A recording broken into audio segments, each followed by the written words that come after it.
dugaan saya ada mafia hukum. Padahal laporan polisi kita ada 2 pasal yang dimasukin.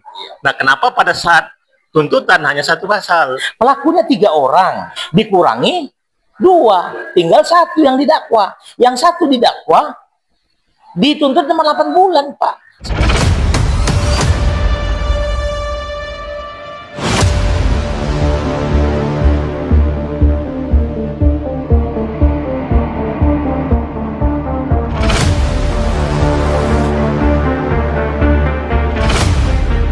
Kita dari Chan and Jari Lombok baru mendapat kuasa tanggal 19 Oktober, kuasa substitusi. Nah, tujuan kita itu adalah membantu korban untuk fakta hukumnya supaya konstruksi hukumnya masuk. Ya, karena dari fakta yang kita dapat, tersangkanya 3, hanya 2 yang disidangkan, dan hanya 1 yang disidangkan, 2 tidak disidangkan. Nah, itu pertanyaan kita.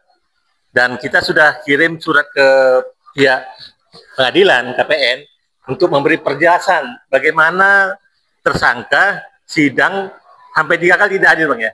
Ya, 3 kali tidak hadir. Bagaimana proses hukum seperti itu? Kita pengen kejelasan dari pihak pengadilan. Ya, seharusnya kan kalau tidak hadir kan ada bukti-bukti, ada sakit, ada dari apa. Tapi kalau sampai 3 kali ya perlu kita pertanyakan, Bang, ada apa gitu loh, Bang. Jadi sempat ada pada saat itu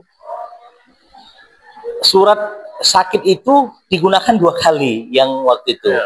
Ada kan waktu itu ada diliput juga dengan YouTube, ya, kalau nggak salah saya. Oke, jadi saya melihat ada banyak kejanggalan. Jadi mereka ini sepertinya seperti diberi karpet merah. Oke, coba bayangin ya. Mari kita, mungkin Bapak ini ahli hukum. Oke, ada satu kejadian. Oke, satu kejadian di mana tersangkanya ada 3. Oke, di tempat yang sama. Oke, jam yang sama, waktu yang sama. Oke, adik saya Umar disuruh datang ke rumah dengan alasan ngobrol-ngobrol. Oke, setibanya sampai di rumah, habis itu adik saya dikerumunin mereka rame-rame. Oke, setelah itu disuruh salah satu security-nya untuk menutup pintu gerbang. Itu banyak loh, saya mendengar itu banyak, bukan hanya dari 1 orang, ya. Jadi saya melihat bagaimana bisa seorang jaksa penuntut umum memisahkan yang kejadiannya bersama-sama gitu. Kejadiannya bersama-sama, hari yang sama, tempat yang sama, pelakunya bersama-sama. Saya melihat itu semua ikut serta, Pak, gitu. Jadi ini sangat-sangat tidak masuk akal. Jadi saya selalu membilang, marilah kita jalaninlah hukum itu sesuai fakta lah, gitu. Oke, jadi jangan dikurang-kurangin gitu. Kalau memang tersangkanya 3, kenapa harus dibagi-bagi? Ini kan bukan proses matematika, membagi-bagi, mengurang-urangin, ya kan? Yang penting jalannya aja sesuai fakta. Oke, Polsek Tanjung Priok udah menetapkan 3 tersangka berdasarkan gelar perkara. Ada prosesnya loh.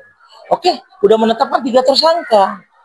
Dan mereka punya tanggung jawab. Polsek Tanjung Priok kan menetapkan orang menjadi tersangka, mungkin bisa dibantu Bapak. Pasti ada, iya 2 alat bukti.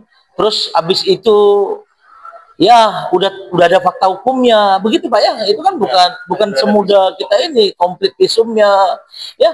Yang saya bingung juga itu satu lagi, kenapa kok terjadi pengurangan gitu? Ada apa ini? Makanya saya selalu bilang, dugaan saya ada mafia hukum yang ikut campur dalam hal ini. Karena saya lihat aja, Pak, mereka ini tidak sama seperti tersangka yang ada yang saya lihat di pengadilan ini. Oke? Jadi terlalu berbeda.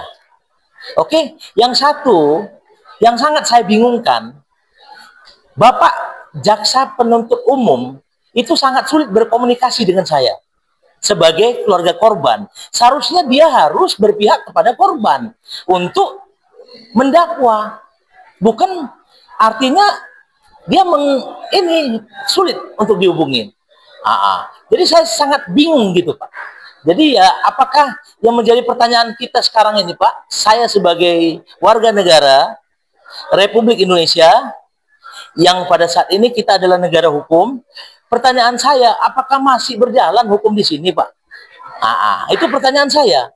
Karena itu yang sangat tidak masuk akal, Pak. Gitu. 3 orang pelakunya, tiba-tiba munculnya cuma 1.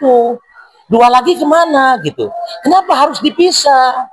Karena kan jaksa itu harus mendakwa 3-tiganya sesuai dengan fakta hukum di polisi, kan gitu Pak. Ya. Betul ya? Kalau saya salah, tolong dikoreksi. Jadi saya pikir ini hal-hal yang sangat tidak masuk di akal, Pak. Jadi kami mohon kepada majelis hakim yang mulia, tolong dong, tolong tegas gitu. Anda itu sebagai wakil Allah yang ada di dunia ini, jadi Anda harus tegas lah. Karena tanggung jawab Anda lebih besar daripada kami gitu. Karena Allah itu nggak sembarangan loh orang ditentukan menjadi seseorang untuk memproses hukum, itu nggak sembarangan. Mungkin itu hanya orang-orang yang berrezeki tinggi lah, kalau saya bilang bisa jadi majelis hakim. Jadi saya mohon majelis hakim dengan sangat hormat, karena saya melihat ini banyak fitnah yang dilontarkan kepada adik saya. Oke, saya punya rekaman suara dari salah satu tersangka, ya, dalam hal ini yaitu dalam ada tersangka tersebut di situ ya. Jadi di situ saya melihat ada percakapan dia sendiri mengakui dalam video itu. Dalam itu. Jadi yang kedua, ada juga orang yang disuruh meminta maaf sama saya, saudaranya, ya. Beliau menelpon saya, disuruh meminta maaf. Artinya mau ajak ketemu, mau apa. Tapi saya tidak ini. Yang ketiga, ada satu lagi foto yang saya tunjukkan waktu YouTube yang kemarin. Itu ada foto, itu 3 orang yang hari ini pengacara terdakwa mengirimkan 2 orang itu datang ke saya untuk mengajak damai. Tapi saya nggak mau. Kenapa? Saya nggak tertarik dengan begitu. Karena saya mau hukum ini ditegakkan setegak-tegaknya. Karena negara hukum ini harus menegakkan hukum setegak-tegaknya, supaya nanti orang melakukan satu kesalahan itu dia akan berpikir 2 kali, Pak. Tapi kalau dengan begini, hancur lah kita ini semuanya, Pak. Benar. Nanti orang mukul, damai-damai, telepon, minta ini, minta itu, dijalanin. Berarti kan udah kacau kita, negara kita ini, Pak. Jadi saya minta juga, mudah-mudahan Bapak Presiden kita, Bapak Prabowo, yang sangat saya hormatin dan saya yakin beliau sangat tegas, mungkin saya memohon untuk ini, Pak, melihat daripada kondisi hukum di negara kita ini, Pak. Saya sangat memohon itu, Pak. Biarlah negara hukum ini menjadi negara hukum yang sebenarnya. Jadi bukan hanya sebutan, Pak, tapi negara hukum yang sebenarnya, di mana hukum itu adalah menjadi panglima yang terbesar, panglima tertinggi, ya Pak ya, panglima tertinggi ya. Jadi yang bersalah jangan dibikin jadi tidak bersalah. Kasihan nanti Pak korban yang dipukuli, ya.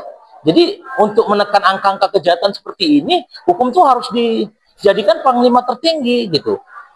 Jadi ya siapapun oknum-oknum yang berusaha untuk merubah, yang merubah fakta, ya itu saya menduga itu Pak, oknum-oknum yang merubah fakta, jangan segan-segan Pak, perintahkan Jaksa Agung untuk pecat 2 orang Pak. Jadi biar kejahatan itu menurun Pak, gitu. Jadi saya mohon banget juga kepada Jaksa Agung yang terhormat, Bapak Jaksa Agung, tolong Pak, tolonglah tegas Pak, supaya rakyat ini nyaman Pak. Kalau Bapak tegas, rakyat nyaman Pak. Kenapa? Karena biar hilang mafia-mafia hukum itu Pak. Mafia hukum itu kan berusaha merubah fakta, Pak. Dengan inilah, dengan itulah, akhirnya apa? Yang sangat dirugikan siapa? Korban, Pak. Udah dipukul, difitnah lagi, akhirnya apa? Rugi banget, Pak. Jadi saya rasa cukup dari saya segitu, Pak. Mungkin bisa ditambahin sama Bapak kuasa hukum. Nah, kalau kita lihat laporan polisi ya, itu yang pada tanggal 24 ya. Nah, ini kan di sini pasalnya 351 atau pasal 170 KUHP. Nah, kalau kita lihat tuntutan jaksa itu 8 bulan ya, Pak. Iya. 8 bulan. Nah, padahal itu kan lebih dari 2 tahun kalau setahu saya 351-nya. Kalau 170 saya pikir 170 lebih tinggi lagi ya. Di atas 5 tahun. Di atas 5 tahun. Nah, ini Nah, mereka bertiga. bertiga betul Iya. bersama-sama. Nah, pada saat konstruksi hukum ini harusnya pasal yang mana dia masukin gitu loh. Iya. Itu pertanyaan kita nih sidang awal. Tuntutan jaksa itu apa yang dituntut? 351 kah atau 170 aja? Gitu loh. Padahal laporan polisi kita ada 2 pasal yang dimasukin. Nah, kenapa pada saat tuntutan hanya 1 pasal? Ini kita pertanyakan terhadap Pak Jaksa supaya lebih profesional dalam penegakan hukum, karena hukum itu harus kita tegakkan. Jangan ada dugaan mafia-mafia yang masih ada di dalam pengadilan. Itu kita hindari, dugaan-dugaan begitu. Ya, jadi saya harapkan laporan surat kami yang ke Kepala PN tanggal 21 ini yang hari ini siang tadi saya kirimkan, ada jawaban lebih cepat. Jadi kita ada kepastian hukum lah masyarakat ini. Jangan mengambang ke pasal hukumnya. Ya, kita laporin 2 pasal, tapi yang dilaporin, yang dituntut cuma 1 pasal. Ini ada apa kan gitu? Nah, jadi harapan pelapor ya, harapan pelapor ada pelindungan hukum pada perkara ini, perkara 396 ini. Ya, kami meminta hakim mengadili perkara ini dengan dan diperiksa seadil-adilnya. Ya, kita minta. Terus kami meminta kesetaraan hukum yang ada di sini atau equity before below.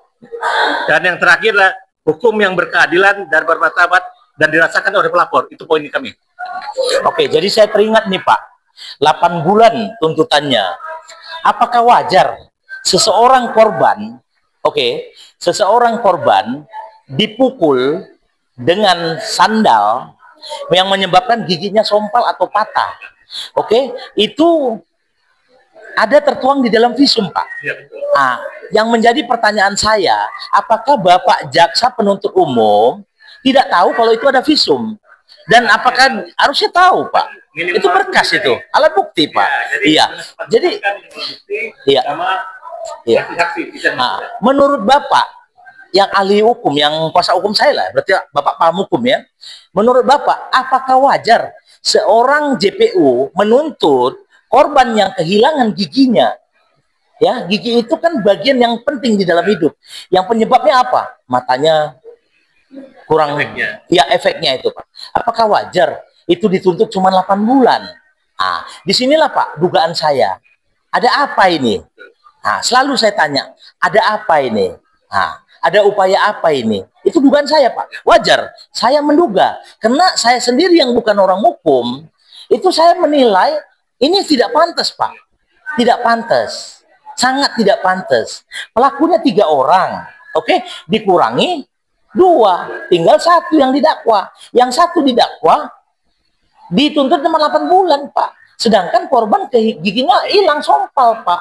Nah, itu Bapak lebih paham hukum lah. Nah, kalau saya mungkin tidak tahu hukum, tapi Bapak lebih paham hukum. Tapi saya bisa menerjemahkan hukum, Pak. Bisa menerjemahkan hukum. Jadi saya minta kepada Bapak untuk tegas, Pak. Nah, karena saya udah selalu ingatkan, saya tidak mau sampai adik saya udah menjadi korban, hak dia diperkosa lagi, Pak. Diambil lagi, Pak. Nah, kasihan nggak, Pak? Kita hidup di negara hukum, tapi tidak ada kepastian hukum, Pak. Kasihan, Pak. Nah, nanti kalau ini terus begini, nanti bakal banyak korban lagi, Pak. Gitu. Jadi saya mohon, Pak, tolonglah, jujurlah, Pak, di dalam penindakan hukum. Karena tanggung jawabnya besar kepada Allah tuh, Pak. Itu. Ya, saya pikir cukup, Pak. Terima kasih, Pak.